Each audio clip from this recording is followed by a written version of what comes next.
Օրբելյանը նշում է, որ Բաթու անունով մի այսպես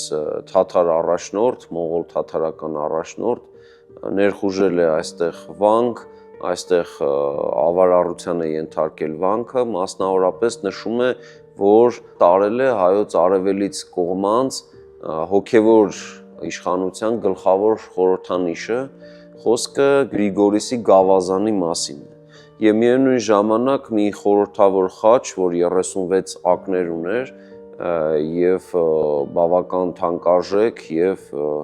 կարևոր նաեւ սրբություն էր եւ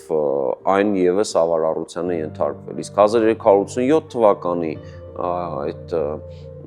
թալանը կապված է Լենգ Թեմուրի կերպարի հետ, իսկ մենք բոլորս գիտենք, որ Լենգ Թեմուրը Հայաստանում ուղղակի ահասարսուր դրվագներով է հայտնի իր եւ այդպես թալանչիական եւ անգամ ջարդարարական գործողություններով, հատկապես Սյունիքում եւ Վասպուրականում զարհուրելի դրվագներ են մեր մատենագիրները ֆիքսել։ Եվ ահա Ամարասի վանքը բացառություն չէ, Ամարասի պարագայում նաեւ ինչն է գումարվում, այն տափարակ տարածության մեջ է գտնվում, այսինքն Արցախի լեռնային մասից դեպի հարթավայրային հատված, դեպի Կուր Արաքսյան դաշտավայր ճյուղավորվող այդ գոտում է գտնվում, երկու լեռների արանքից